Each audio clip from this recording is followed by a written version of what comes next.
Hello dear students, welcome back to the class. मैं आपकी accountancy educator Ambika Singh आप सभी का बहुत बहुत स्वागत करती हूँ मैग्नेट ब्रेन्स के प्लेटफॉर्म पर, जहाँ जैसा कि आप सभी को पता है मिलता है फ्री एंड 100% क्वालिटी एजुकेशन।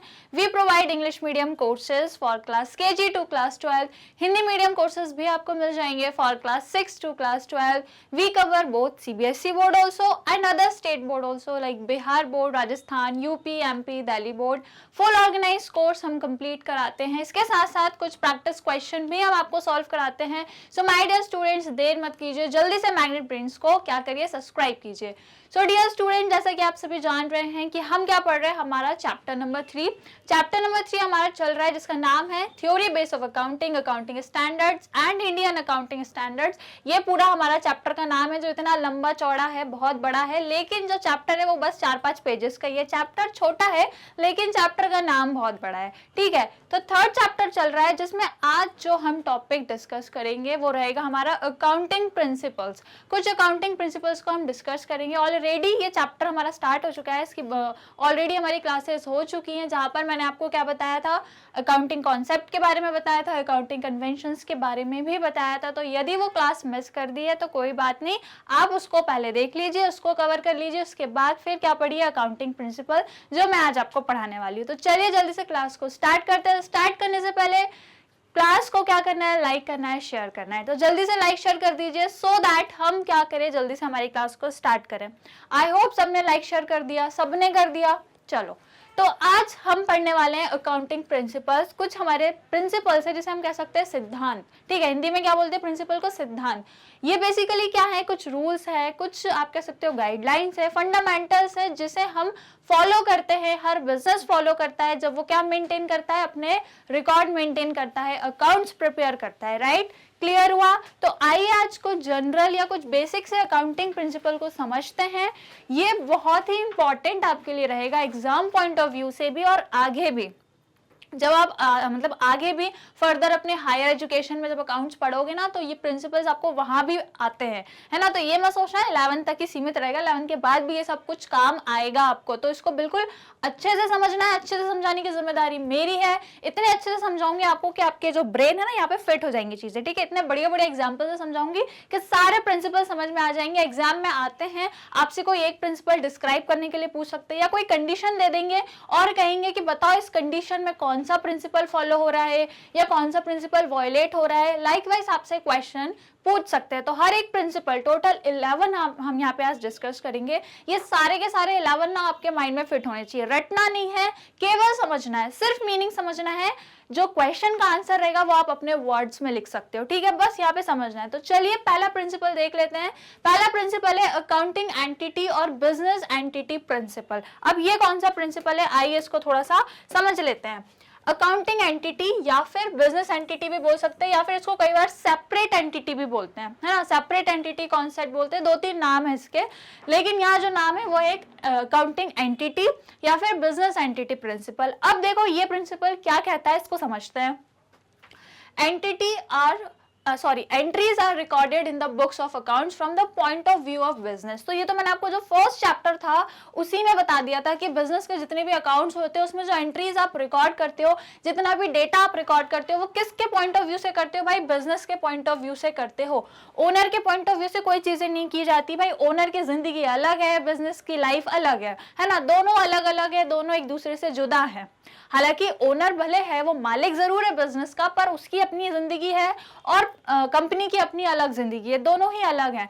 तो जितने भी आप ट्रांजैक्शन अपनी कंपनी में रिकॉर्ड कर रहे हो वो सिर्फ और सिर्फ बिजनेस के पॉइंट ऑफ व्यू से करोगे, मतलब वो बिजनेस से रिलेटेड होना चाहिए। ये तो मैंने आपको फर्स्ट चैप्टर में ही बता दिया था, है ना। ये तो बहुत बेसिक सी चीज है, यदि अकाउंट्स में यही नहीं पता तो फिर कुछ नहीं पता। राइट, तो वही ट्रांजेक्शन रिकॉर्ड होंगे जो किसके होंगे, बिजनेस के होंगे, बिजनेस के काम के होंगे। फिर कह रहा है business is considered to be separate from its owner. भाई बिजनेस अलग है और ओनर अलग है, ये दोनों एक ही नहीं है। भले ही ये क्या है, मालिक है भाई, ओनर है बिजनेस का, लेकिन अलग है, दोनों में सेपरेट है, दोनों अलग चीज है, ठीक है। Business transaction are recorded in the books of accounts from the business point of view and not from that of the owner. जितने भी ट्रांजैक्शन रिकॉर्ड कर रहे हो बिजनेस के पॉइंट ऑफ व्यू से करोगे, ओनर के पॉइंट ऑफ व्यू से नहीं करोगे।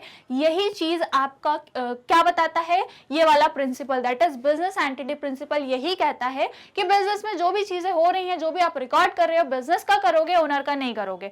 ओनर से कोई मतलब नहीं है हमें, ओनर की जिंदगी में क्या चल रहा है क्या नहीं, इससे बिजनेस के ट्रांजैक्शन में चीजें रिकॉर्ड नहीं की जाती। क्लियर हुआ? बस यही है आपका पहला प्रिंसिपल, बस यही कह रहा है, राइट। इसमें कुछ भी रटने का नहीं है, बस समझने का है क्या, कि बिजनेस अलग, ओनर अलग, सिंपल सी बात है। अब इसको अपनी भाषा में बड़ा चढ़ा के अच्छे से एक्सप्लेन करना है आपको एग्जाम में। चलो मैं एग्जाम्पल भी दे देती हूँ, सो दैट एग्जाम्पल भी आप वहां पे लिख सकते हो, ठीक है। चलो एग्जाम्पल इसका मान लो, सपोज करो कि एक ओनर है, किसी भी बिजनेस का एक ओनर है, मान लो उसने क्या किया, गाड़ी खरीदी, उसने घर खरीदा, है ना। अब उसने अपने पैसों से खरीदा, तो वो इन सब चीजों को अपने बिजनेस में रिकॉर्ड नहीं करेगा कि भाई बिजनेस के नाम पे गाड़ी आई या घर या उसने घर खरीदा, नहीं, ये बिजनेस से रिलेटेड नहीं है, क्योंकि भाई ओनर ने अपने पैसे से अपने नाम पे घर लिया, ठीक है, अपने लिए उसने गाड़ी खरीदी, या जो भी खर्चे उसने किए वो अपने पर्सनल के लिए किए, अपने पर्सनल यूज के लिए किए, खुद के उसकी फैमिली के लिए किए।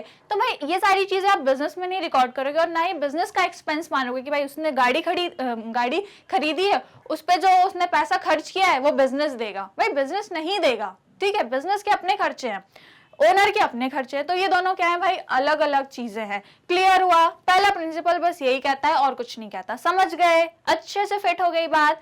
चलो दूसरा वाला प्रिंसिपल देखते हैं। दूसरा प्रिंसिपल क्या कह रहा है, मनी मेजरमेंट प्रिंसिपल। तो भाई ये भी मैंने आपको फर्स्ट चैप्टर में बहुत अच्छे से बता दिया था कि वही ट्रांजैक्शन रिकॉर्ड होते हैं बिजनेस में जो कैसे होते हैं, फाइनेंशियल वैल्यू के होते हैं, जिनकी कोई वैल्यू होती है, जो कोई वर्थ रखते हैं, है ना। जिनकी कोई वैल्यू नहीं है, या जो मॉनेटरी टर्म्स में जिनको आप वो नहीं कर सकते, रिकॉर्ड नहीं कर सकते, उनकी कोई एंट्री नहीं होती है।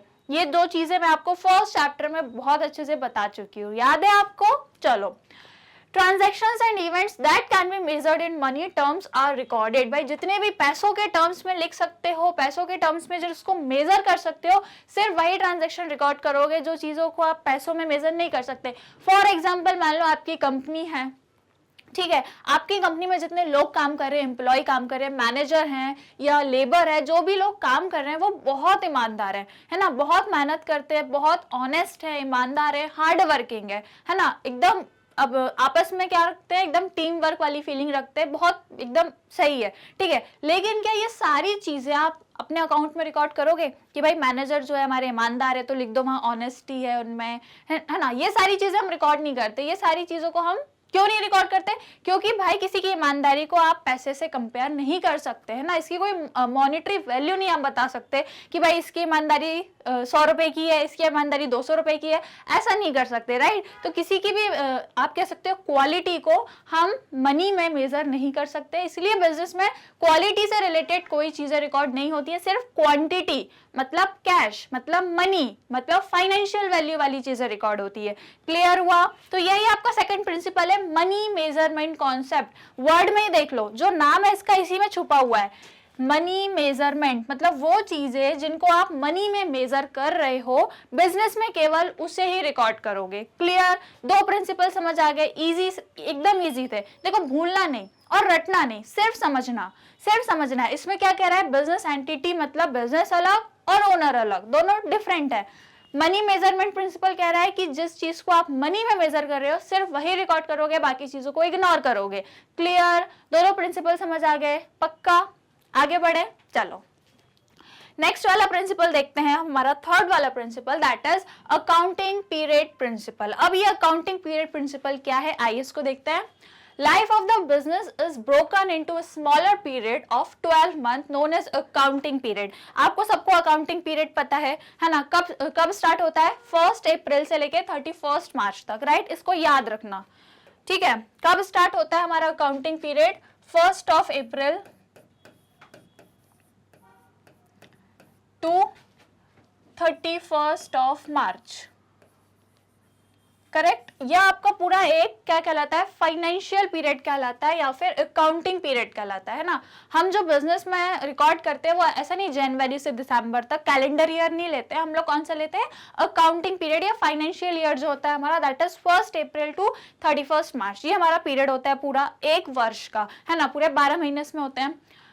तो यहाँ पे बेसिकली क्या कह रहा है कि जो एक बिजनेस की पूरी लाइफ होती है, अब देखो बिजनेस की लाइफ बहुत लंबी होती है। बिजनेस ऐसा नहीं 1 2 3 4 साल के लिए होता है भाई।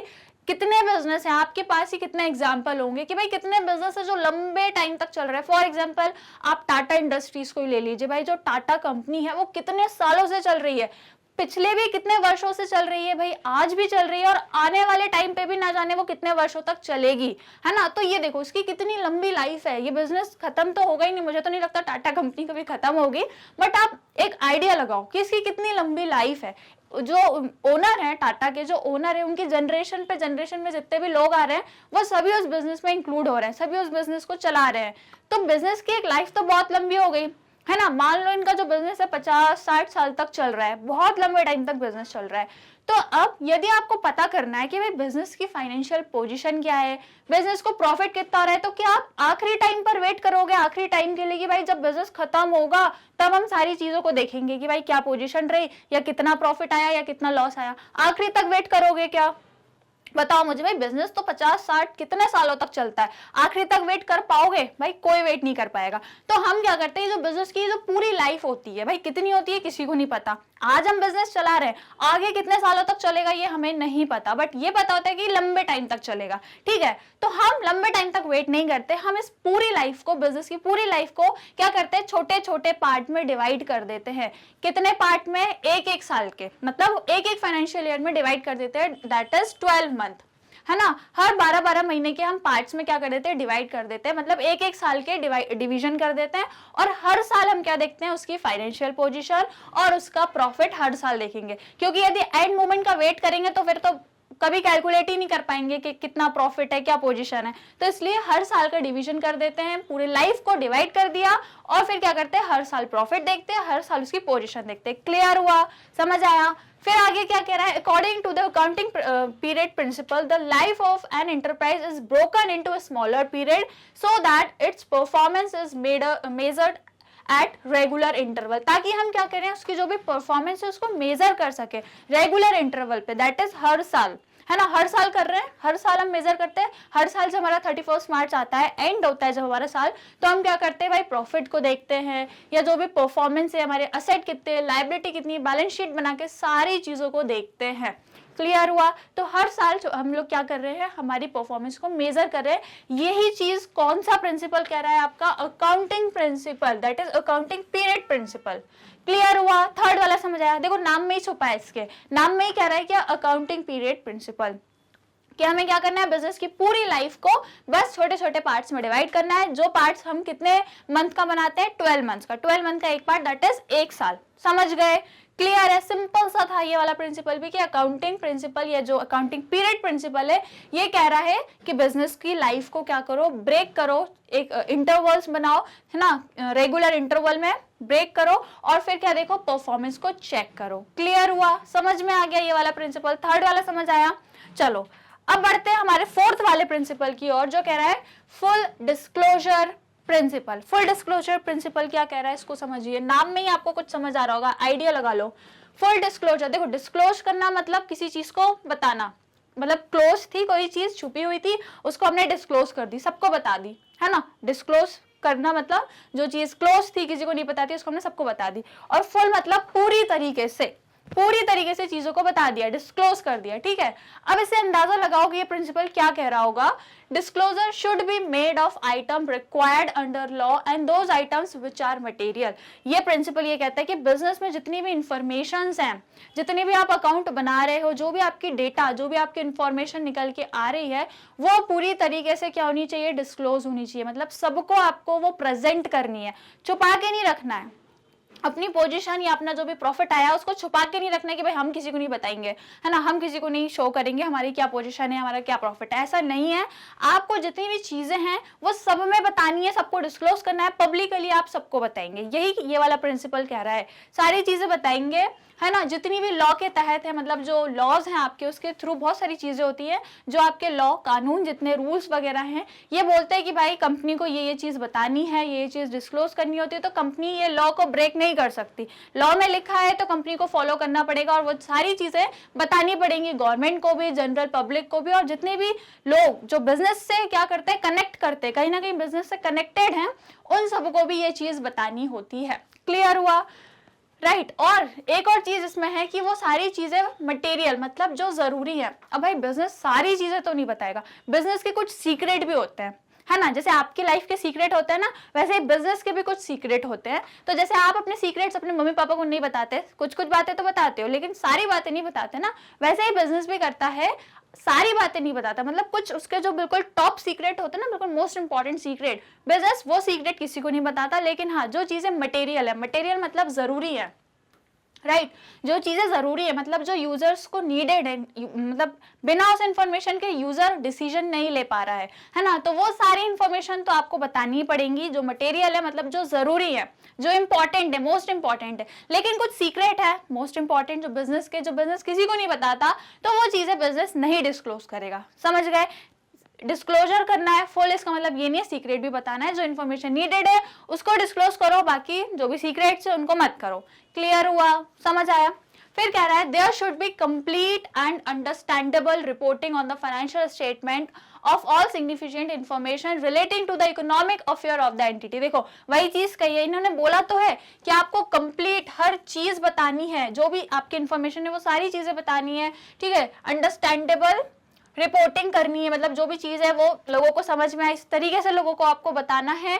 जो भी आपके फाइनेंशियल स्टेटमेंट में जितनी भी चीजें हैं, जो भी इंफॉर्मेशन आपकी आई है, किससे रिलेटेड है, जो आपके इकोनॉमिक अफेयर्स से रिलेटेड है ऑफ द एंटिटी, मतलब जो आपकी जो इकोनॉमिक एक्टिविटी जो आपकी चल रही है, उन सब चीजों से रिलेटेड जो भी इंफॉर्मेशन है, बिजनेस से रिलेटेड जो इंफॉर्मेशन है, वो आपको डिस्क्लोज करनी है, जो भी आपकी फाइनेंशियल स्टेटमेंट में आई है ना। कहा है इन्होंने कंप्लीट तरीके से, लेकिन किससे रिलेटेड? फाइनेंशियल स्टेटमेंट या आपकी इकोनॉमिक अफेयर से रिलेटेड। यहाँ कहीं भी ये नहीं बोला कि आपको सीक्रेट्स भी बताने हैं बिजनेस को, यदि कोई ऐसी चीजें हैं जो सिर्फ बिजनेस को पता है और किसी को नहीं बताना, तो वो सारी चीजें नहीं भी बताओगे तो चलेगा। समझ गए? ये कह रहा है आपका फुल डिस्क्लोजर प्रिंसिपल कि बिजनेस की सारी इंफॉर्मेशन जो कि रिलेवेंट है यूजर्स के लिए, वो सारी आपको यूजर्स तक पहुंचानी है, आपको बतानी है। क्लियर हुआ? फोर्थ वाला समझ में आया? Fourth principal. 4 हो गए, चारों इजी थे, नाम से ही अंदाजा लगा लेना है और उसको बस समझना है। क्लियर? आगे बढ़े। आगे बढ़ने से पहले आपको क्या करना है? क्लास को लाइक और शेयर करना है, तो जल्दी से लाइक शेयर कर दो। काफी इंपॉर्टेंट प्रिंसिपल हम डिस्कस करें, तो लाइक और शेयर तो बनता है, जल्दी से कर दो, सब कर दो, जल्दी से। कर दिया सबने? चलो फिफ्थ वाला देखते हैं, मटेरियलिटी प्रिंसिपल। अब ये मटेरियलिटी प्रिंसिपल क्या होता है इसको समझो। An item or disclosure is material if it will influence the decision of the user। क्या कह रहा है ये कि कोई भी आइटम या कोई भी इंफॉर्मेशन जो आपने क्या करी है, डिस्क्लोज करी है ना, आपने कोई भी इंफॉर्मेशन है, कोई भी डेटा है, कोई भी बिजनेस से रिलेटेड जानकारी है जिसे आपने डिस्क्लोज किया है, लोगों तक पहुंचाया है, लोगों को बताया है, वो मटेरियल कब कहलाएगी? उसको मटेरियल होना है, मतलब वो मटेरियल कब कहलाएगी? लेकिन जब वो क्या होगी, आपके यूजर्स जो भी इस इंफॉर्मेशन को यूज कर रहे हैं उनको डिसीजन लेने में हेल्प करेगी, उनको डिसीजन लेने में क्या करेगी? हेल्प करेगी, उनके डिसीजन को इन्फ्लुएंस करेगी, मतलब उस इंफॉर्मेशन की वजह से उनका जो डिसीजन होगा वो और भी इफेक्टिव हो जाएगा, और भी बेहतर तरीके से वो डिसीजन ले पाएंगे। तभी वो इंफॉर्मेशन क्या कहलाएगी? मटेरियल कहलाएगी, कि वो इंफॉर्मेशन में क्या है? मटेरियलिटी छुपी हुई है, मतलब वो इंफॉर्मेशन इतनी सटीक है या इतनी जरूरी है कि यूजर्स क्या कर पा रहे हैं, उससे आसानी से डिसीजन ले पा रहे हैं, है ना। और यदि वो इंफॉर्मेशन यूजर्स को डिसीजन लेने में कोई हेल्प ही नहीं कर रही है, उस इंफॉर्मेशन से यूजर को कोई हेल्प ही नहीं हो रही है, ना वो डिसीजन ले पा रहे हैं, ना वो कुछ समझ पा रहे हैं, वो इंफॉर्मेशन भी उनको नहीं समझ आ रही है, वो इतनी इंपॉर्टेंस ही नहीं रखती, तो वो इंफॉर्मेशन आपकी इममटेरियल कहलाएगी, मतलब उस इंफॉर्मेशन का कोई सेंस ही नहीं है, वो इंफॉर्मेशन यूजर को हेल्प ही नहीं कर रही है डिसीजन लेने में। क्लियर हुआ? समझ में आया?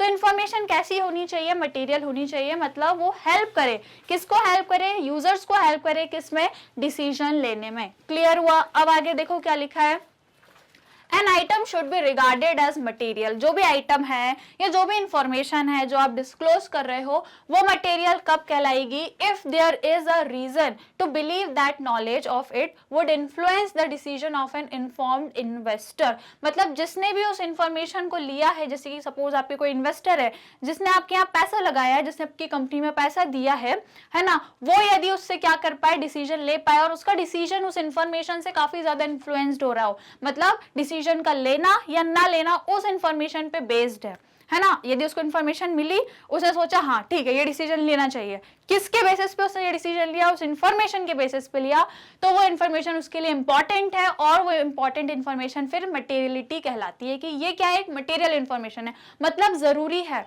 समझ गए? क्लियर हो गया? अब यदि मैं आपको एग्जाम्पल दूं, ठीक है, सपोज करो कुछ एग्जाम्पल मैं आपको देती हूँ। कोई कंपनी है, चलो टाटा कंपनी मान लो, टाटा जो इंडस्ट्री है, टाटा जो हमारी कंपनी है, उसमें डेली बेसिस से बड़े बड़े ट्रांजैक्शन भी होते हैं और छोटे छोटे ट्रांजैक्शन भी होते हैं। तो कंपनी अपने जो इंपॉर्टेंट ट्रांजैक्शन है सिर्फ उनको शो करती है अपने यूजर्स तक। जैसे कि मान लो कंपनी की सेल कितनी हुई, ये इंपॉर्टेंट चीज है ना। कंपनी का प्रॉफिट कितना हुआ, कंपनी के पास कैश कितना है, कंपनी का बैंक बैलेंस कितना है, या कंपनी ने कितना कैपिटल लगाया, तो ये सारी इंपॉर्टेंट इंफॉर्मेशन है। इनके जो ट्रांजैक्शन है करोड़ों में चल रहे हैं, लैक्स में, मिलियंस में, उनका सब चीजें चल रही है। भाई टाटा कितनी बड़ी इंडस्ट्री है ना, कोई 100, 200, 1000 में तो काम कर नहीं रही होगी, भाई करोड़ों में इनके ट्रांजेक्शन होते हैं।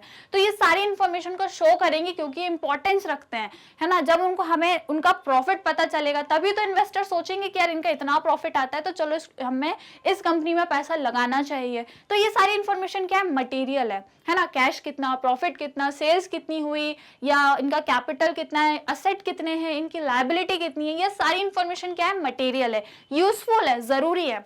वहीं टाटा कंपनी में क्या, अब ये तो बड़े बड़े ट्रांजैक्शन हो गए, तो बड़ी बड़ी चीज हो गई, ये मटेरियल वाली हो गई। अब वहीं यदि मैं इमटेरियल का एग्जांपल दूं तो भाई टाटा कंपनी जो है, उनके ऑफिस में जब वहां पे लोग काम कर रहे होंगे तो भाई उनको स्टेशनरी लग रही होगी। स्टेशनरी मतलब पेन लग रहे होंगे, मान लो रोज वो 50 या 100 रुपए के पेन खरीद रहे हैं, है ना। पेपर की जरूरत पड़ी है, प्रिंटिंग में कुछ पेपर की जरूरत पड़ी है, तो मान लो 100-200 रुपए के पेपर भी खरीद रहे हैं, डायरी वगैरह, है ना, ये पेन पेंसिल, ये सारी चीजें लग रही होंगी। तो इसका जो 100-200 का खर्चा है, क्या टाटा कंपनी अपना ये 100-200 का खर्चा भी बताएगी क्या लोगों को?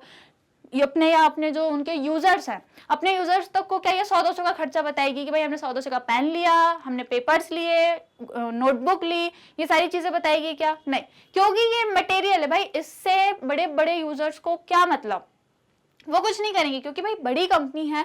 इसके जो मेन ट्रांजैक्शन या जो उसकी मेन इंफॉर्मेशन है वो मटेरियल होनी चाहिए, जो कि क्या है, जो मैंने आपको पहले वाला एग्जांपल दिया। अब ये जो छोटे मोटे स्टेशनरी खरीदना, पेन पेपर वाली जो चीजें हैं, इससे कोई मतलब नहीं है यूजर्स को, छोटे मोटे ट्रांजेक्शन, तो ये मटेरियल है। ये इन्फॉर्मेशन कंपनी नहीं दिखाएगी, है ना, कंपनी ये इन्फॉर्मेशन नहीं दिखाएगी। ये इन्फॉर्मेशन को दिखाने से कोई फर्क नहीं पड़ेगा, ना इनके डिसीजन में बदलाव आएगा, ना ये इससे डिसीजन ले पाएंगे। डिसीजन किससे लेंगे? जो इन्फॉर्मेशन मटेरियल है कि भाई प्रॉफिट कितना है, कैश कितना है, बैंक बैलेंस कितना है, सेल्स कितनी है। क्लियर हुआ?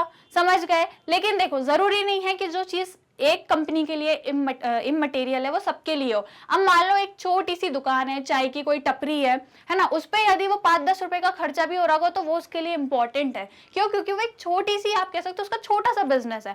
भाई बड़े बिजनेस में तो करोड़ों की चीजें क्या हो रही है, जरूरी हो रही है, जो करोड़ में ट्रांजेक्शन हो रहे हैं वो जरूरी हो रहे हैं, ये 100-200 के तो वो इग्नोर कर रहे हैं। लेकिन जहाँ एक छोटी सी टपरी है चाय की, उसके लिए तो ये 10 रुपए 5 रुपए के अगर खर्चा भी हो रहा है, 5 रुपए का वो पेन भी खरीद रहा है, तो वो भी उसके लिए इंपॉर्टेंस रखता है। ठीक है, तो हर बिजनेस के लिए कौन सी चीज मटेरियल है, कौन सी इमटेरियल है, ये डिफर करता है। समझ गए आप? क्लियर है? तो बिजनेस को सिर्फ कौन सी इंफॉर्मेशन दिखानी है? जो मटेरियल है, जो इंपॉर्टेंस रखती है। समझ गए? क्लियर है? जो बिजनेस से रिलेटेड है। छोटे मोटे ट्रांजेक्शन होंगे तो उसको बिजनेस इग्नोर भी करेगी तो चलेगा। समझ गए? क्लियर हो गई? तो मटेरियल प्रिंसिपल यही कहता है कि सिर्फ यूजफुल इंफॉर्मेशन को ही हमें शो करना है। करेक्ट? समझ गए? चलो अब पढ़ते हैं 6th वाले की ओर। 6th वाला प्रिंसिपल है हमारा प्रूडेंस और कंजर्वेटिज्म प्रिंसिपल। दोनों नाम है। आपसे यदि एग्जाम में क्वेश्चन यदि प्रूडेंस प्रिंसिपल से भी आए तो भी एक ही बात है, यदि कंजर्वेटिज्म भी आए तो भी सेम है, दोनों एक ही नाम है। ठीक है, प्रूडेंस या फिर कंजर्वेटिज्म। अब ये प्रिंसिपल ये क्या कहते हैं? Provide for all anticipated expenses and losses but do not account to anticipated incomes and profit। ये प्रिंसिपल क्या कह रहा है? देखो, बिजनेस को कई बार लॉस की भी आशंका रहती है कि यार फ्यूचर में लॉस भी हो रहा है, और कई बार बिजनेस को एक वो भी रहता है, एस्टिमेट बना के रखते हैं कि यार इनकम होने वाली है, प्रॉफिट होने वाला है फ्यूचर में। भाई हर बिजनेस फ्यूचर को लेके कुछ ना कुछ एस्टिमेट या कुछ ना कुछ आप कह सकते हो एक वो करता है कि यार एक एस्टिमेट या एक फोरकास्टिंग करता है कि यार लॉस हो रहा है कि इनकम हो रही है। तो ये जो प्रिंसिपल है हमारा कंजर्वेटिज्म वाला प्रिंसिपल, ये क्या कहता है कि जितने भी आपके पास आपको एंटिसिपेट कर रहे हो, मतलब आप सोच रहे हो कि यार फ्यूचर में क्या कोई खर्चा है, क्या कोई एक्सपेंस है, या फ्यूचर में आपको लग रहा है कि क्या कोई लॉस है। जैसे यदि आपको कोई आशंका लग रही है कि एक्सपेंस होने वाला है या फिर लॉस होने वाला है, तो आप जल्दी से क्या कर लोगे, उसको तुरंत रिकॉर्ड में ले आओगे, तुरंत फिर उसके लिए क्या करोगे, अरेंजमेंट्स करोगे। भाई लॉस होने वाला है या कोई खर्चा आने वाला है, तो जल्दी से फिर आपको क्या करोगे, आप बिल्कुल सतर्क हो जाओगे और उसके लिए फिर अरेंजमेंट करने लगोगे। वहीं यदि हम देखें, यदि आपको लग रहा है कि यार कोई इनकम होने वाली है फ्यूचर में, अभी हुई नहीं है, होने वाली है, या फिर आपको लग रहा है कि यार कोई प्रॉफिट कमाने वाले हैं हम फ्यूचर में, लेकिन यदि आपको लग रहा है, अभी सिर्फ आपने एंटिसिपेट किया है ना, अभी आपने सिर्फ एक वो अंदाजा लगाया है, हुआ नहीं है ना, लेकिन यदि वो इनकम है, यदि आपको ऐसा लग रहा है, तो आप उसको रिकॉर्ड नहीं करोगे, आप ज्यादा खुश नहीं हो जाओगे। प्रॉफिट देखो, लॉस लग रहा है तो तुरंत सतर्क हो जाना है, तुरंत उसकी तैयारी करनी है कि भाई लॉस होने वाला है, फटाफट तैयारी कर लो, जो भी है चीजों को अरेंज कर लो। लेकिन यदि इनकम का आपको लग रहा है ना, तो ज्यादा खुश मत होना, जब तक वो इनकम आ नहीं जाएगी तब तक आप उसको रिकॉर्ड नहीं करोगे, है ना। लग रहा है भाई 100% लग रहा है कि वो होने वाली, इनकम तो आने वाली, प्रॉफिट तो अपना है ही, बिल्कुल तय है, लेकिन जब तक ना हो जाए आप उसको रिकॉर्ड नहीं कर सकते। और लॉस की यदि जरा सी आपको 1% भी डाउट है कि लॉस होने वाला है, तो तुरंत क्या होना है, अपने को सतर्क होना है और अपने को चीजें उस अकॉर्डिंग करनी है, समझ गए। तो लॉस के लिए बिल्कुल रेडी रहना है, और यदि इनकम है तो ज्यादा खुश नहीं होना है, बस ये कह रहा है ये प्रिंसिपल। कौन सा वाला, प्रूडेंस और कंजर्वेटिज्म। क्या कह रहा है, लॉस है तुरंत सतर्क, तुरंत आपकी चीजें होनी चाहिए, लेकिन यदि प्रॉफिट या इनकम की आपको वो लग रही है, कोई आशंका लग रही है, तो आपको ज्यादा खुश नहीं होना है, जब तक इनकम नहीं होगी आप रिकॉर्ड नहीं करोगे। समझ गए ये वाला कॉन्सेप्ट। एक एग्जांपल से समझाती हूँ, चलो एक एग्जांपल मैं देती हूँ। सपोज करो कि सबसे पहले लॉस वाली कंडीशन समझ लेते हैं कि मान लो आपको एक वो लग रहा है कि चलो हमारा एक फ्रेंड है, मान लो हमारा कोई डेटर है, चलो यहाँ पे समझाती हूँ आपको मैं, राइट, यहाँ पे समझाती हूँ तो आपको बढ़िया से समझ आ जाएगा। सपोज करिए कि आप एक कंपनी है ना, ये आपकी कंपनी है, एक ये आपकी कंपनी है। अब आपको क्या करना है, ये जो आपकी कंपनी है इसको देना है बैंक को इंटरेस्ट। अब ये मान लो ये है आपका बैंक, ये आपका बैंक है, ठीक है, और ये है आपकी क्या, कंपनी, ये आपकी है कंपनी और वो है आपका बैंक, राइट। अब आपको पता है कि यार सपोज करो आज है 1 तारीख, है ना, आज है 1 तारीख। अब आपको 15 इस महीने की मान लो 30 तारीख को बैंक को देना है इंटरेस्ट। कितनी तारीख को देना है, 30 तारीख को। आज 1 तारीख है, आपको 30 तारीख को बैंक को इंटरेस्ट देना है। कितने का इंटरेस्ट देना है, सपोज करो आपको 50,000 रुपए देना है, ठीक है भाई। 50,000 रुपए, आज 1 तारीख है, आपको इसी महीने की 30 तारीख को बैंक को 50,000 रुपए इंटरेस्ट देना है। इंटरेस्ट मतलब समझते हो ना, जो आप बैंक से लोन लेते हो, लोन पे जो आप ब्याज देते हो उसको हम इंटरेस्ट बोलते हैं, ठीक है। तो आपको क्या देना है, इंटरेस्ट देना है बैंक को, ठीक है। अब ये तो आपको करना था। अब भाई यहाँ पे एक आपके डेटर भी थे, डेटर मतलब समझते हो ना, जिनसे हमें पैसा लेना है फ्यूचर में, है ना, जो हमें क्या करेंगे, फ्यूचर में पैसा देंगे। क्यों देंगे, क्योंकि आपने इनको उधार पे सामान बेचा था, है ना, आपने उधार पे सामान बेचा था, अब आपको इनसे पैसा लेना है। तो मान लीजिए यहाँ आपके ये जो डेटर है, इन्होंने आपसे कहा था कि मैं आपको इसी महीने की 30 तारीख को आपका पैसा लौटा दूंगा, और आपको इनसे कितने पैसे लेने थे, सपोज करो 50,000 रुपए लेने थे, राइट। कितने रुपए लेने थे, 50,000 आपको अपने डेटर से लेने थे 30 तारीख को। तो आपने क्या सोचा, आपने ये सोचा कि यार देखो मैं हूं, ठीक है, मुझे क्या करना है, बैंक को इसी महीने की 30 तारीख को 50,000 देना है, और एक डेटर है जिससे सेम वही तारीख को मुझे 50,000 लेना है। तो आपने चलाया दिमाग, आपने सोचा चलो एक काम करेंगे, इससे उसी तारीख को 50,000 लेंगे और बैंक को दे देंगे, ठीक है। ये आपने सोच के रखी थी, पूरी आपकी कहानी थी। लेकिन ये जो डेटर भाई साहब है, ये आपका 2 महीने से फोन ही नहीं उठा रहे, मान लो, है ना, क्योंकि इनसे 50,000 लेना है, ये आपका फोन ही नहीं उठा रहे, आप इनके घर जाते हो ये आपको मिलते ही नहीं है, ये आपसे भाग रहे हैं, ये आपको पैसा देने के मूड में ही नहीं है, या आपको पैसा ही नहीं देना चाहते। तो अब इस कंडीशन में क्या करोगे, बताओ, इस कंडीशन में आप क्या होगा, अब इस कंडीशन में आपको लग रहा है कि भाई ये जो है पैसा देने के मूड में नहीं है, तो मतलब समझ जाओ कि ये पैसा नहीं देने वाले, मतलब ये जो पैसा है अब ये आपका लॉस होने वाला है। ये पैसा क्या होने वाला है? लॉस होने वाला है। और मैंने आपको एक चीज बताई है कि जब आपके डेटर पैसा नहीं दे रहे हैं, इसका मतलब ये क्या होने वाला है? बैड होने वाले हैं। और बैड हो जाते हैं मतलब बैड डेप्थ, समझ गए? डेटर्स पैसा नहीं दे रहे हैं मतलब बैड हो गए, मतलब क्या हो गए? बैड मतलब बेकार हो गए। तो डेटर्स को फिर हम क्या बोल देंगे? Bad depth. तो ये मान लो आपके हो गए बैड डेप्थ। क्या हो गए? ये आपके बैड डेप्थ हो गए। तो अब इस केस में क्या होगा कि ये जो अब बैड डेप्थ हो गए हैं, अब आपने सोच लिया, मान लो 1 तारीख आ गई महीने की, अब ये फोन नहीं उठा रहे, आपने सोचा अब तो ये पैसा दे ही नहीं रहे हैं, तो लॉस हो गया मेरे लिए। मेरे लिए 50,000 का क्या हो गया? लॉस हो गया। सिंपल लॉस हो गया। अभी 30 तारीख आई नहीं है ना, अभी 1 ही तारीख चल रही है, अभी 30 तारीख आई नहीं है, लेकिन आपको आशंका हो गई कि भाई लॉस होने वाला है, वो भी सीधा 50,000 का, आपको पता लग गया। और आपको ये भी पता है कि मुझे यहाँ पेमेंट भी करनी है 50,000 की, तो आप क्या बोलोगे? भाई इसको तो छोड़ो, हटाओ, ये तो लॉस ही लग रहा है मुझे। तो अब आप क्या करोगे? कहीं और से 50,000 रुपए अरेंज करोगे, राइट? क्योंकि आपको पता है भाई ये तो देने के मूड में नहीं है। तो अब आप कहीं और से 50,000 अरेंज करोगे और फिर आप अपने बैंक को क्या करोगे? इंटरेस्ट पे करोगे। समझ गए? यही होता है कि आपका कंजर्वेटिज्म वाला प्रिंसिपल कि भाई यदि लॉस है, यदि जरा सी भी आशंका है, देखो अभी 1 महीना था, 1 तारीख और अभी 30 तारीख में टाइम था, पूरा 1 महीना था, लेकिन आपको लग रहा था भाई 2 महीने से तो फोन उठा नहीं रहे, 1 महीना तो बचा, ये क्या ही देंगे, तो आपने सोचा यार ये तो लॉस हो गया, ये तो गए, डूब गए मेरे पैसे। आपको आशंका लगी, आपने तुरंत क्या किया? कहीं और से 50,000 अरेंज करे और अपने बैंक को 30 तारीख को क्या दे दिया? इंटरेस्ट दे दिया। आपकी समस्या आपने सॉल्व कर ली। तो इसलिए कहता है ये प्रिंसिपल कि यदि कोई लॉस है, कोई ऐसी चीजें हैं जो भी आपको लग रहा है कि यार लॉस है, एक्सपेंस है, खर्चा है, उसको तुरंत क्या करो? उसके लिए उसको रिकॉर्ड करो। आपने यहाँ पे रिकॉर्ड कर दिया क्या? बैड डेप्थ, कि भाई ये अब तो बैड डेप्थ हो गया। आपने तुरंत अपने यहाँ रिकॉर्ड कर लिया अपने अकाउंट में कि भाई ये चीज क्या हो गई? बैड डेप्थ हो गई, और उसके लिए आपने दूसरे अरेंजमेंट्स करने स्टार्ट कर दिए। समझ गए? यही होता है कंजर्वेटिज्म वाला कॉन्सेप्ट। अब देखो, जरूरी नहीं है कि लॉस होता ही। अब मान लो जैसे ही 30 तारीख आई, मान लो ये जो डेटर थे आपके, मान लो आपके जो डेटर थे वो थे ABC, ये जो ABC आपके डेटर थे, मान लो ये आपको 30 तारीख को मस्त सुबह सुबह फोन करके बोलते हैं यार आपका पैसा लेना है ना, मैं आ रहा हूँ आपको पैसा देने।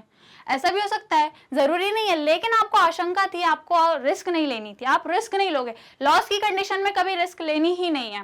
भले ये 30 तारीख को आपको पैसा दे भी दे तो भाई अच्छी बात है, फिर क्या होगा? आपके बैड डेप्थ रिकवर हो जाएंगे। इस कंडीशन में आपके जो बैड डेप्थ है वो क्या हो जाएंगे? रिकवर हो जाएंगे। लेकिन आप रिस्क नहीं लोगे। लॉस की कंडीशन में, एक्सपेंस की कंडीशन में आप रिस्क नहीं लोगे, आप उसको तुरंत अपने उसमें रिकॉर्ड करोगे बैड डेप्थ, और अपना अरेंजमेंट कहीं और से कर लोगे। क्लियर हुआ? समझ में आ गया? हो सकता है ये पैसा दे भी दे देंगे तो बहुत अच्छी बात है, और नहीं दिए तो फिर कहानी गई। लेकिन आपने अपना काम तो कर ही दिया, आपको जो बैंक को इंटरेस्ट देना था वो तो आपने दे दिया, आपने कहीं और से अरेंजमेंट कर लिए। लेकिन ये अरेंजमेंट कब हो पाए? जब आपने अंदाजा लगा लिया था। समझ गए? क्लियर हो गया? समझ गए वाली कहानी, प्रूडेंस वाली या कंजर्वेटिज्म वाली कहानी, जिसमें हमने ये लॉस की कंडीशन देखी। अब इसमें एक चीज और क्या बोली थी? इनकम जब तक ना हो जाए तब तक ज्यादा खुश नहीं होंगे, तब तक उसको रिकॉर्ड नहीं करेंगे, तब तक उस इनकम को इनकम नहीं मानेंगे। अब इसका एग्जाम्पल मैं आपको देती हूँ। सपोज करिए सेम वही आपकी कंपनी है, राइट? आपकी कोई कंपनी है, मान लो ये हमारी पेन बनाने की कंपनी है। हमारी कंपनी क्या करती है? पेन को मैन्युफैक्चर करती है। अब आपके कोई एक बहुत अच्छे फ्रेंड थे, आपके फ्रेंड ने बोला कि भाई मुझे आज से 1 महीने बाद आपकी कंपनी से क्या लेना है? पेन लेना है। कितने पेन लेना है? 100 पेन मैं आपकी कंपनी से लूंगा। आप बड़े खुश हो गए, आपने बोला वाह यार मेरे तो 100 पेन जो है वो बिकने वाले हैं, है ना? और मान लो एक पेन आपका 100 रुपए का बिकता है, तो आपके 100 पेन कितने के बिक जाएंगे? 10,000 के बिक जाएंगे। आपने सोचा चलो 1 महीने बाद, अभी आज 1 तारीख है, मान लो आज 1 तारीख है, आज ये आपसे दोस्त से बात हुई, आपके फ्रेंड ने बोला कि मैं आज से 1 महीने बाद मतलब कि 30 तारीख को आपसे क्या करूंगा? 100 पेन खरीद के लेकर जाऊंगा, आपको उसी दिन पैसे दे दूंगा, कितने? 10,000 रुपए, और आपसे पेन लेकर मैं जाऊंगा। आप खुश हो गए, आपने सोचा चलो दोस्त है ये तो पेन लेके जाएगी जब इसने बोला है। आपने क्या करा? तुरंत उसको रिकॉर्ड कर दिया कि मेरी तो इनकम हो गई, 10,000 रुपए मेरे पास आ गए। आपने उसको रिकॉर्ड कर लिया। पता चला आपका दोस्त आया ही नहीं, 30 तारीख ही निकल गई, आपका दोस्त ही नहीं आया, ना आपकी सेल हुई, ना आपके पास पैसा आया। तो ये क्या हो गया? ये तो गलत हो गया ना आपके साथ। तो यही कह रहा है बिजनेस, या यही कह रहा है ये वाला प्रिंसिपल कि यदि कोई आशंका है इनकम की लेकिन उसको आप रिकॉर्ड नहीं करोगे, लेकिन यदि लॉस की आपको आशंका है तो उसे आप रिकॉर्ड करोगे। इनकम कब रिकॉर्ड करोगे? जब वो व्यक्ति आएगा 30 तारीख को, पैसे लेकर आएगा, आपसे 100 पेन खरीदेगा और आपको 10,000 रुपए देगा, जब जाकर के आप लंबी सांस लोगे और इसको रिकॉर्ड करोगे कि चलो फाइनली क्या हुआ, पेन बिक गए और 10,000 आ गए। क्लियर? भले ही आपका कोई कितना खास रिश्तेदार क्यों ना, आपका कितना खास दोस्त क्यों ना हो, जो बोल रहा हो कि भाई मैं आऊंगा आपको 10,000 रुपए देके आपके पेन खरीदूंगा, लेकिन आप इनकम में ऐसा नहीं करोगे। कितना ही कुछ हो, आप इनकम को पहले से रिकॉर्ड नहीं करोगे लेकिन लॉस को रिकॉर्ड करोगे। यही आपका क्या, प्रूडेंस और कंजर्वेटिज्म प्रिंसिपल। समझ गए? ये प्रिंसिपल भूलोगे तो नहीं। 2 एग्जाम्पल दिए, लॉस की कंडीशन के भी और इनकम की कंडीशन के भी। इस एग्जाम्पल को याद रखना। आप चाहो तो अपने एग्जाम में एग्जाम में ये एग्जाम्पल को यदि लिखोगे तो भी अच्छा रहेगा, है ना। तो ये चीज क्लियर हो गई, समझ आ गई। नेक्स्ट वाले पे बढ़े। चलो अब नेक्स्ट वाला देखते हैं हमारा 7th वाला क्या कह रहा है, कॉस्ट कॉन्सेप्ट और हिस्टोरिकल कॉस्ट प्रिंसिपल। अब ये कॉस्ट प्रिंसिपल क्या कह रहा है भाई, कॉस्ट कॉन्सेप्ट या हिस्टोरिकल कॉस्ट कह रहा है transactions are recorded at the price paid. मतलब जितने भी ट्रांजैक्शन आप रिकॉर्ड कर रहे हो ना अपनी बुक्स में, वो किस रेट पे या उनका जो प्राइस है वो कौन सा रिकॉर्ड करोगे, जो आपने पे किया है, जो आपने खरीदने पे पे किया है। फॉर एग्जाम्पल कोई बिजनेस है, उसने कोई मशीनरी खरीदी है ना, या कोई भी बिल्डिंग खरीदी, तो वो जो बिल्डिंग है वो उसने मान लो 5 लाख रुपए की खरीदी थी, तो वो उसको किस अमाउंट पर रिकॉर्ड करेगा, 5 लाख पे ही करेगा। मतलब जितने अमाउंट पे आपने खरीदा है अपने असेट को, उतने ही कॉस्ट पे आप उसको रिकॉर्ड करोगे अपने रिकॉर्ड्स में। An asset is recorded in the books of accounts at the price paid to acquire it। जितना भी प्राइस आपने पे किया है उसको एक्वायर करने में, एक्वायर मतलब उसको खरीदने में, जितना भी आपने प्राइस पे किया है उसी प्राइस को आप क्या करोगे, मेंशन करोगे। And the cost is the basic for all subsequent accounting of the asset. और वही कॉस्ट को आप क्या करोगे, बेसिक मानोगे। फिर उस पर जितने भी, उस पर्टिकुलर असेट पे जितनी भी चीजें हो रही हैं वो उसी कॉस्ट पे होंगी, किसी दूसरी कॉस्ट पे नहीं होगी। क्लियर है? समझ में आया? एग्जाम्पल मैंने दिया, सपोज आपने मशीनरी, चलो यहाँ पे एक एग्जाम्पल समझ लो। सपोज आपने क्या ली, एक मशीनरी खरीदी, राइट, आपकी कंपनी ने क्या ली, एक मशीनरी खरीदी। अब आपने क्या किया, मशीनरी तो आपने मान लीजिए खरीदी थी 5 लाख रुपीस की, राइट, 5 लाख की क्या खरीदी, क्या करी आपने, मशीन को खरीदा। लेकिन अब मान लो ये जो मशीनरी थी इसकी जो वैल्यू है वो डेप्रिसिएशन लगते लगते कम हो गई, है ना। डेप्रिसिएशन लगते ही हर साल मशीन की वैल्यू में क्या आती है, गिरावट तो आती है। तो मान लो इस पर 1 लाख रुपीस का क्या लग गया, एक साल में इसका डेप्रिसिएशन लग गया 1 लाख रुपीस। लेकिन जब आप इसको रिकॉर्ड करोगे, जब भी बुक्स ऑफ अकाउंट्स में, तो किस रेट पे करोगे, अब माइनस करोगे यदि अपना डेप्रिसिएशन, तो कितना आएगा, 4 लाख, है ना। अब ये तो हो गया था हमारा किसका, मशीनरी का केस, क्योंकि आप, हाँ 4 लाख। तो जो मशीनरी होती है आपकी, इसको तो आप क्या करते हो, जो भी इसकी कॉस्ट रहती है, मतलब जितने पे भी आपने खरीदा है उसमें से आप डेप्रिसिएशन को हटा दोगे, तब जो आपकी कॉस्ट आएगी आप इस पे इसको रिकॉर्ड करोगे। क्लियर? इसी पर रिकॉर्ड करोगे। जितना भी आपका असेट था उसमें से डेप्रिसिएशन को माइनस कर दोगे, फिर जो वैल्यू आएगी ये वाली आपकी रिकॉर्ड होगी आपके ट्रांजैक्शंस में, राइट। लेकिन जैसे कि अदर असेट्स की हम बात करें, फॉर एग्जांपल बिल्डिंग, आपने मार्केट में कोई बिल्डिंग खरीदी थी, सपोज करो वो बिल्डिंग थी आपकी 1 लाख रुपीस की, सपोज कर लो, है ना, 1 लाख, मान लो कि वो बिल्डिंग थी आपकी 1 लाख रुपीस की। लेकिन मान लो वो इतनी मार्केट प्लेस में थी कि आज उसकी जो वैल्यू है वो बढ़ गई, वो 1 लाख की जगह वो उसकी वैल्यू जो है वो 5 लाख हो गई। भाई मार्केट प्लेस में बिल्डिंग की वैल्यू तो बढ़ती है ना, कहीं भी हो तो वैल्यू प्रॉपर्टी की तो हमेशा बढ़ती है। तो जो बिल्डिंग आपने 1 लाख में खरीदी थी, आज उसकी वैल्यू 5 लाख हो गई है। तो आप इसको अपनी बुक्स में कितने रेट पर दिखाओगे, बताओ मुझे, कितने रेट पर दिखाओगे, 1 लाख पे या 5 लाख पे। यहाँ पर जो कॉस्ट आप दिखाओगे या जो आप रिकॉर्ड करोगे अपने ट्रांजैक्शन को, वो आप 1 लाख पे ही करोगे। भले चाहे इसकी वैल्यू आज 5 लाख हो गई हो, लेकिन आपने जितने में खरीदी थी आपको बस उससे मतलब रखना है, ठीक है। कितनी वैल्यू है, कितनी मार्केट में क्या वैल्यू है, उससे आपको कोई मतलब नहीं है। आपने जितने में खरीदी है, जो आपकी कॉस्ट है, जो आपने पैसा जेब से दिया है, सिर्फ उसको रिकॉर्ड करोगे। आज उसकी मार्केट में क्या वैल्यू है उससे आपको कोई लेना देना नहीं है। क्लियर हो गया, ये बिल्डिंग का केस है। लेकिन जब मशीन की बात करते हैं तो इसमें डेप्रिसिएशन को माइनस करने के बाद हम रिकॉर्ड करते हैं। क्लियर, समझ आ गया। तो ये वाला कॉन्सेप्ट कौन सा है आपका, कॉस्ट कॉन्सेप्ट या हिस्टोरिकल कॉस्ट, कि जो भी कॉस्ट आपने जेब से पे की है, हर चीज में जो भी असेट है उसको आप उसी कॉस्ट पे रिकॉर्ड करोगे, या इसको हम हिस्टोरिकल कॉस्ट भी बोलते हैं। हिस्टोरिकल मतलब जो हम ऑलरेडी हिस्ट्री में, हिस्टोरिकल मतलब जो हिस्ट्री मतलब जो हमने पास्ट में क्या करी है, पे करी है, जो हमने खरीदते टाइम पे करी है, वो हमारी कॉस्ट है। क्लियर, 7th वाला समझ आ गया, नाम से ही समझ जाना, जैसे कॉस्ट कॉन्सेप्ट आ जाए माइंड में आ जाना चाहिए कि हर चीज हमको कॉस्ट पे रिकॉर्ड करनी होती है, बस इतना याद आ जाएगा, फटाफट आंसर लिख दोगे आप, है ना। चलो अब देखते हैं हमारा 8th वाला प्रिंसिपल, मैचिंग कॉन्सेप्ट और मैचिंग प्रिंसिपल, राइट। अब ये मैचिंग क्या है, ये मैचिंग कॉन्सेप्ट क्या कह रहा है आपसे, मैचिंग कॉन्सेप्ट या मैचिंग प्रिंसिपल, ये कह रहा है expenses incurred to earn the revenue should be recognized as expenses in the year revenue is recognized। क्या कह रहा है ये भाई, ये कह रहा है कि जो भी खर्चे आपने जिस वर्ष किए हैं, फॉर एग्जाम्पल ये आपका पूरा एक फाइनेंशियल ईयर है, इसमें आपने जितने भी खर्चे किए हैं उस पर जो रेवेन्यू है वो इसी साल का होना चाहिए, समझे। मतलब जो भी आपने खर्चे किए इस पूरे साल में, आपने जितने भी खर्चे किए उस पर जितना भी रेवेन्यू होगा वो इसी साल का होगा, मतलब इसी साल का रेवेन्यू और इसी साल के एक्सपेंसेस आपको रिकॉर्ड करने हैं, पिछले साल का कुछ या आने वाले सालों का कुछ रिकॉर्ड नहीं करना है। एक पूरा आपका वर्ष होता है, सपोज ये आपका पूरा एक फाइनेंशियल ईयर है, तो इसमें जितने भी एक्सपेंसेस आपके हो गए हैं इस पूरे वर्ष से रिलेटेड, जितने भी एक्सपेंसेस है वो आप रिकॉर्ड करोगे, और इसी वर्ष से रिलेटेड जितने भी आपकी क्या है रेवेन्यू है, जितनी भी आपकी इनकम है वो आप रिकॉर्ड करोगे।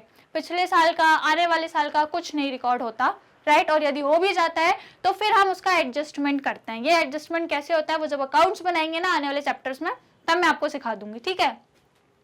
तो यही चीज कह रहा है, फिर कह रहा है it is necessary to match revenue of the period with the expenses of that period to determine correct profit और loss for the accounting period. क्या कह रहा है ये वाला कॉन्सेप्ट, कि जितने भी आपके रेवेन्यू है, जितना भी पैसा आपके पास आ रहा है एक पर्टिकुलर पीरियड ऑफ टाइम में, वो कैसा होना चाहिए, मैच होना चाहिए। किसके मैच होना चाहिए, कि उस रेवेन्यू को कमाने में जो खर्चे हैं वो भी मैच होने चाहिए। ऐसा नहीं है रेवेन्यू आज कमाया, खर्चे अगले साल के थे या पिछले साल के थे, ऐसा नहीं। इस वर्ष जो रेवेन्यू कमाया है उस रेवेन्यू को कमाने के लिए जो खर्चे हैं वो भी मैच होने चाहिए, समझ गए। क्लियर हो गया, यही क्या कह रहा है आपका मैचिंग। तो क्या मैच होना चाहिए, रेवेन्यू और एक्सपेंसेस मैच होने चाहिए आपके, मतलब पैसा कमाने के लिए जो पैसा खर्च किया है वो भी मैच होना चाहिए, इसी वर्ष का होना चाहिए, करेक्ट, समझ आ गया। चलो यदि मैं आपको एक एग्जाम्पल से बताऊं, तो मान लीजिए फॉर एग्जाम्पल कि आपने मान लो एक बिल्डिंग ली, है ना, एग्जाम्पल मान लो आपकी एक बिल्डिंग है, उसका आप जो रेंट देते हो, है ना, मान लो उस बिल्डिंग से आपको कुछ इनकम भी होती है और आप उस पर रेंट भी देते हो, तो जो भी इनकम हो रही है इसी वर्ष की आप रिकॉर्ड करोगे उस बिल्डिंग से, और उस बिल्डिंग पे जो रेंट दे रहे हो वो भी इसी वर्ष का रिकॉर्ड करोगे, समझ गए। अब जैसे मान लो ये आपका ईयर चल रहा है कितना, 20, 24 एंड 25, राइट। सपोज करो ये आपका प्रेजेंट वाला ईयर है। अब ये जो आपका वर्ष चल रहा है इसमें मान लो आपकी जो बिल्डिंग है उसमें जितना भी खर्च हुआ या उससे जो भी इनकम आई वो आप इसी वर्ष की रिकॉर्ड करोगे। अब सपोज करो आपका जो पिछला वाला वर्ष था 23 एंड 24 वाला, इससे रिलेटेड आपका क्या रह गया था, मान लो उस जो बिल्डिंग थी उसका रेंट बकाया रह गया था। मान लो आपने पिछले वर्ष का रेंट दिया नहीं था, तो आपने क्या किया, उस बिल्डिंग पे जो आपका रेंट था वो आपने इस वर्ष दे दिया, है ना। तो अब आप क्या करोगे भाई, इस वर्ष क्यों करोगे, क्योंकि जो खर्चा है ये तो पिछले साल का था, फिर इस साल क्यों रिकॉर्ड करना। तो यदि गलती से आपने इस साल भी रिकॉर्ड कर दिया, क्यों रिकॉर्ड करते हो, गलती से तो किया नहीं है, क्योंकि आपने पे ही इस साल किया था। भाई पिछले साल का आपका जो रेंट था वो आपने इस साल रिकॉर्ड किया, ठीक है। अब इस साल उसको आप दिखाओगे तो ये तो गड़बड़ हो जाएगी, क्योंकि ये जो इनकम है या जो आपका खर्चा है जो पिछले साल से था रिलेटेड, इस पे जो आपने कमाया होगा वो तो आपने पिछले साल रिकॉर्ड कर दिया, है ना। जो इनकम हुई वो तो पिछले साल रिकॉर्ड हो गई, लेकिन जो खर्चा है वो आप इस साल कर रहे हो, तो ये तो गड़बड़ हो जाएगा। तो आप क्या करोगे, फिर एडजस्टमेंट करोगे, फिर आप जो आपने इस साल दिया है उसको फिर हटाओगे, एडजस्टमेंट एंट्रीज करोगे या जो भी अकाउंट है उसमें एडजस्टमेंट करोगे, और फिर इसको हटाओगे, जो भी आपने एक्सपेंस इस वर्ष दिए उसको वहां से आप हटा दोगे, समझ आया। इसी केस में आप क्या करते हो, मान लो जो आपका नेक्स्ट ईयर आने वाला है, जैसे कि आपका 2025 और 26 ये आपका नेक्स्ट ईयर हो जाएगा, आने वाला वर्ष। आपने सोचा कि यार ये आने वाला जो वर्ष है इस पे जो बिल्डिंग का रेंट देना है वो मैं एडवांस में ही दे दूं, तो इस वर्ष का आपने क्या किया, एडवांस में दे दिया, लेकिन अभी इनकम तो इस पे होगी ना, फ्यूचर में इनकम होगी, तो खर्चा आपने पहले दे दिया तो ये तो मैच नहीं होगा, क्योंकि इनकम तो यहाँ मिलेगी, अभी मिली नहीं है क्योंकि अभी फ्यूचर आया नहीं है, अभी नेक्स्ट ईयर आया नहीं है। लेकिन जो खर्चा है वो आपने अभी दे दिया, तो ये तो मिसमैच हो गया। और ये कॉन्सेप्ट क्या कह रहा है, मैच होना चाहिए, रिवेन्यू से उसकी इनकम मैच होनी चाहिए, राइट। रेवेन्यू से उसका एक्सपेंस मैच होना चाहिए, कि जो रेवेन्यू कमाया उस पर जो खर्च किया है वो मैच होना चाहिए। तो भाई अब इनकम तो आने वाले वर्षों में होगी, जो उस पर खर्चा था वो आपने एडवांस में ही कर दिया, मतलब आपने क्या किया, एडवांस चीजें कर दी, एडवांस आपने रेंट पे कर दिया। तो ऐसी यदि कोई चीज हो जाती है तो फिर हम उसमें एडजस्टमेंट करते हैं, जो भी एडवांस में दिया है फिर उसको आप वहां से माइनस करते हो। ये जब अकाउंट बनाओगे ना तब मैं बताऊंगी, फिलहाल बस ये बता रही हूँ कि चीजें क्या होनी चाहिए, मैच होनी चाहिए, दैट इज रेवेन्यू, और आपके जो एक्सपेंस है वो उसी वर्ष के होने चाहिए, सेम एक ही फाइनेंशियल ईयर के होने चाहिए। करेक्ट, समझ आ गया 8th वाला प्रिंसिपल। चलो अब नेक्स्ट वाला प्रिंसिपल समझते हैं। 8th वाला क्या कह रहा है, डुअल एस्पेक्ट और डुअलिटी प्रिंसिपल। ये हमने फर्स्ट चैप्टर में भी मैंने आपको बताया था कि जब भी कोई ट्रांजैक्शन करते हो तो उसके दो एस्पेक्ट होते हैं, एक चीज आ रही है, एक चीज जा रही है ना, दो एस्पेक्ट होते हैं, एक को क्रेडिट करते हैं, एक को डेबिट करते हैं, समझाया था फर्स्ट चैप्टर में। तो ये प्रिंसिपल क्या कह रहा है, every transaction entered into has to aspect, debit and credit of equal amount. दोनों इक्वल अमाउंट से ही क्या होते हैं, डेबिट होती है, एक चीज डेबिट जाती है और एक चीज आपकी क्रेडिट साइड में जाती है, और जो अमाउंट है वो इक्वल रहता है, अमाउंट में चेंजेस नहीं होते। ये मैंने आपको फर्स्ट चैप्टर में भी बताया था, है ना। सपोज ये पेन आप बनाते हो, पेन की आपने सेलिंग कर दी, है ना, आपने पेन की क्या करी, सेलिंग करी। कितने रुपए का, एक पेन 100 रुपए का था, आपने 100 रुपए की सेलिंग करी। ठीक है, ये तो एक चीज हो गई कि आपने बेचा, सामान बाहर गया, 100 रुपए का सेल हो गई। दूसरी चीज आपके साथ क्या हुई, आपके पास 100 रुपए आए, कैश भी तो आया, अब बेचा सामान तो कैश आएगा, तो दूसरी चीज क्या हो गई, आपके पास कैश आया। अब कैश क्या आपके पास 1000 आएगा, हाँ, या 50 रुपए आएगा, या 200 आएगा, नहीं भाई, जितने का बेचा उतनी ही आएगा, तो सेम अमाउंट कैश भी आपके पास उतने का ही आएगा, दैट इज 100 रुपए।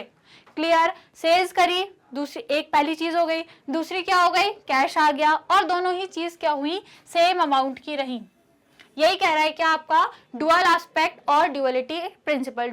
तो समझ गए, इसको नाम से ही समझ जाना, डुअलिटी मतलब दो चीजें, तो दोनों हर ट्रांजैक्शन के या हर एक आप जो भी रिकॉर्ड करते हो उसके दो एस्पेक्ट होते हैं, एक डेबिट साइड जाता है, क्रेडिट है। अब कौन सी चीजें डेबिट साइड जाती हैं, कौन सी क्रेडिट साइड जाती है, इसका आपका सेपरेट चैप्टर है, या फिर आप कह सकते हो इस चैप्टर में हम फिर क्या देखेंगे, डेबिट के रूल्स क्या होते हैं और क्रेडिट के रूल्स क्या होते हैं, वो सारे रूल्स मैं आपको बताऊंगी, तो आपको बड़े आसानी से समझ में आ जाएगा कि कौन सी चीजें डेबिट होती है, कौन सी चीजें क्रेडिट होती है। तो उस चैप्टर का वेट करो, अभी हम पढ़ेंगे वो चैप्टर, तब मैं समझाऊंगी। फिलहाल ये प्रिंसिपल समझ आ गया। डुअल वाला क्या कह रहा है कि हर एस्पेक्ट या हर ट्रांजैक्शन के दो एस्पेक्ट होते हैं, एक क्रेडिट एक डेबिट, सेम अमाउंट में चीजें रिकॉर्ड होती हैं, और जैसे कि मैंने आपको एग्जांपल में बताया। क्लियर, समझ आया। चलो अब 10th वाला देखते हैं।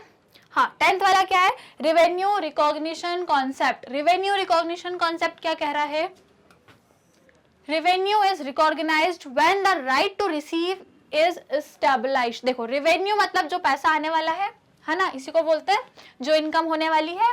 तो उसको आप कब मानोगे, कब रिकॉग्नाइज करोगे, मतलब कब समझोगे कि हाँ भाई मुझे अब रेवेन्यू हो चुका है या होने वाला है, कब मानोगे उसको, जब आपको उसको रिसीव करने का राइट हो, पूरा हो चुका हो। मतलब आपको, मतलब आप कह सकते हो यदि आप सेलिंग कर रहे हो, किसी भी प्रोडक्ट की आप सेल्स कर रहे हो, तो वो चीज एकदम परफेक्ट हो जानी चाहिए कि हाँ भाई अब सेल हो चुकी है और अब पैसा आने वाला है।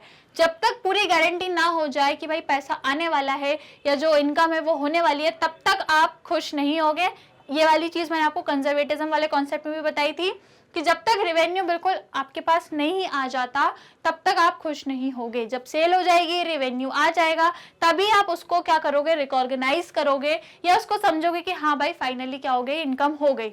Right, revenue is considered to have been realized when a transaction has been entered into and the obligation to receive the amount is established। यही कह रहा है कि रेवेन्यू को आप कब ऐसा कंसीडर करोगे कि वो हो चुका है ना, कि वो रियलाइज हो गया। रेवेन्यू को कब मानोगे कि आपके पास वो आ चुका है, जब वो ट्रांजैक्शन हो गया हो, मतलब आपने सेल कर दी हो और पैसा आपके पास आ गया हो, वो ट्रांजैक्शन जब हो चुका हो, आपने एंटर भी कर दिया हो, और जो आपका एक ऑब्लिगेशन था कि आपको अमाउंट मिलने वाला है, आप वो अमाउंट रिसीव करने वाले हो, ये जो आपका या सामने वाले का जो ऑब्लिगेशन था कि उसमें क्या होने वाला था, वो आपको अमाउंट देने वाला था। तो फाइनली जब ट्रांजैक्शन हो गया, सेल हो गई, जब अमाउंट भी आपको मिल गया, जब अमाउंट भी क्या किया आपने, रिसीव कर लिया, सारी चीजें हो गई, तभी आप क्या करोगे, समझोगे कि हाँ भाई फाइनली क्या हो गया, मुझे रेवेन्यू हो गया, और आप रेवेन्यू को रिकॉग्नाइज कर लोगे, मतलब उसको अपने कह सकते हो रिकॉर्ड्स में उसकी एंट्री कर दोगे।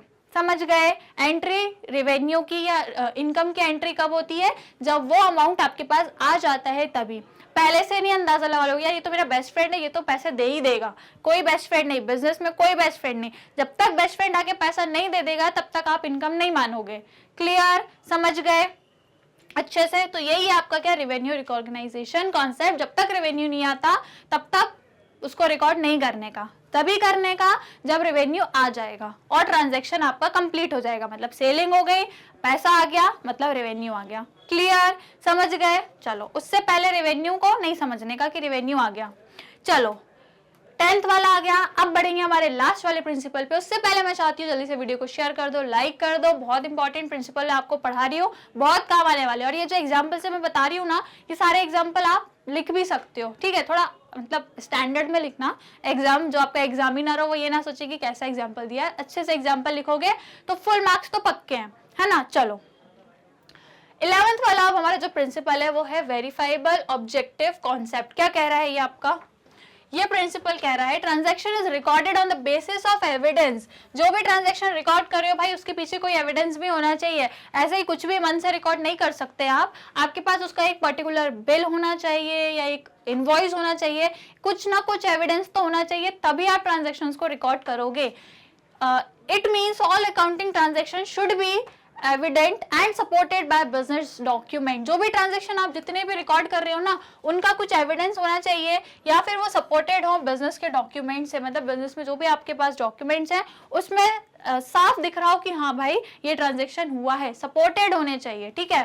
दीज सपोर्टिंग डॉक्यूमेंट्स, अब वो सपोर्टिंग डॉक्यूमेंट्स कौन कौन से होते हैं? जैसे कि कैश मेमो, जिसमें पता लग जाता है कि भाई कितना कैश गया है या आया है। फिर इनवॉइस, जो आपका बिल होता है या फिर आपका जो सेल्स का बिल होता है, वो सारी चीजें होनी चाहिए, तभी आप मानोगे कि हाँ भाई जो भी ट्रांजैक्शन है वो क्या है, रियलिटी में हुआ है, मतलब कोई फेक ट्रांजैक्शन नहीं हो। तो जितने भी ट्रांजैक्शन करोगे उनके पीछे एक एविडेंस या जो भी वाउचर है या बिल है, जैसे आपने कोई चीज खरीदी, परचेज किया, बिजनेस में रॉ मटेरियल आपने परचेज किया, तो उस रॉ मटेरियल का जो भी सप्लायर है उससे आप बिल क्या करोगे, रिसीव करोगे, उसको बोलोगे भाई मेरे को बिल दो। सिमिलरली यदि आप एक बिजनेसमैन हो, जो अपने कस्टमर को क्या कर रहे हो, आप सेल्स कर रहे हो प्रोडक्ट की, नॉट रॉ मटेरियल, जो भी आप प्रोडक्ट बना रहे हो, जब उसकी सेल्स करते हो अपने कस्टमर को, तब उनको भी आप क्या दोगे, प्रॉपर बिल दोगे। क्लियर हुआ?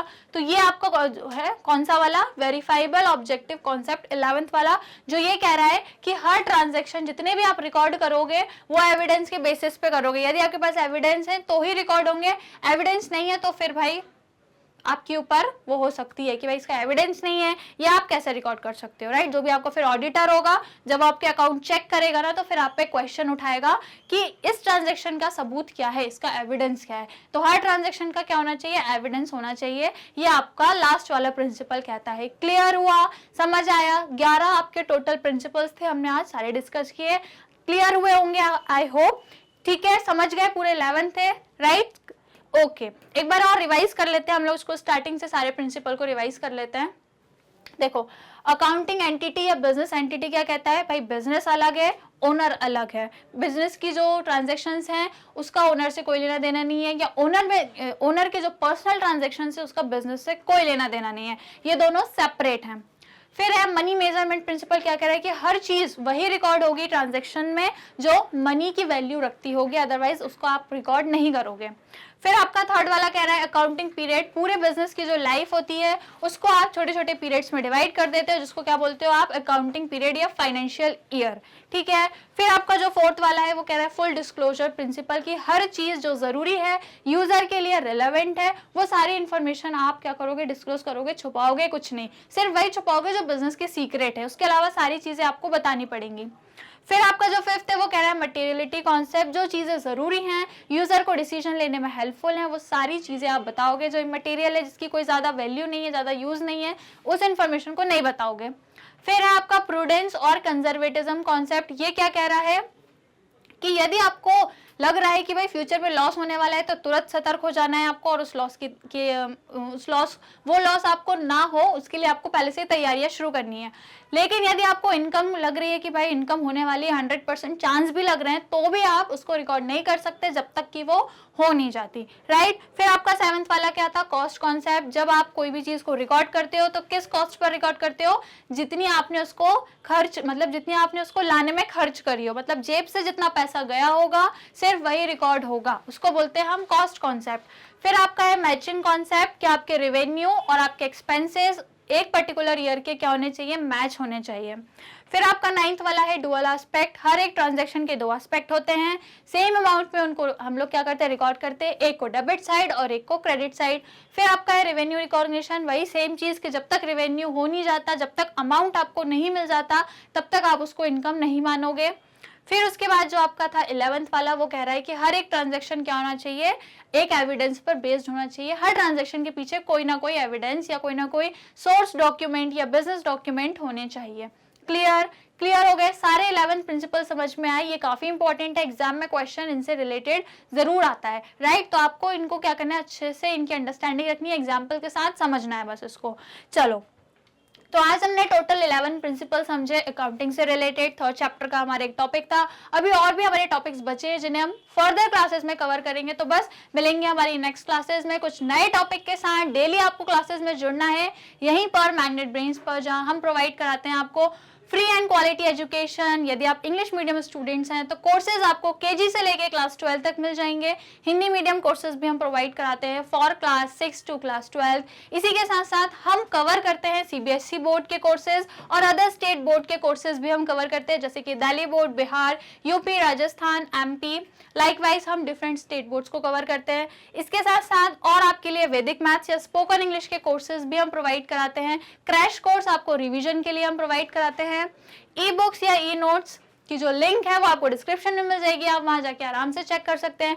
हमारे कोर्सेज हमारे यूट्यूब चैनल पे जाके देख सकते हैं, मोबाइल एप्लीकेशन डाउनलोड कर सकते हैं, या फिर डायरेक्टली आप हमारी वेबसाइट पे जाकर भी आप हमारे कोर्सेज को देख सकते हैं। अदर सोशल मीडिया प्लेटफॉर्म पर भी हमें फॉलो करें। वीडियो पसंद आया हो, पढ़ने में मजा आया हो, तो वीडियो को लाइक जरूर करें, शेयर करें और चैनल को सब्सक्राइब करें।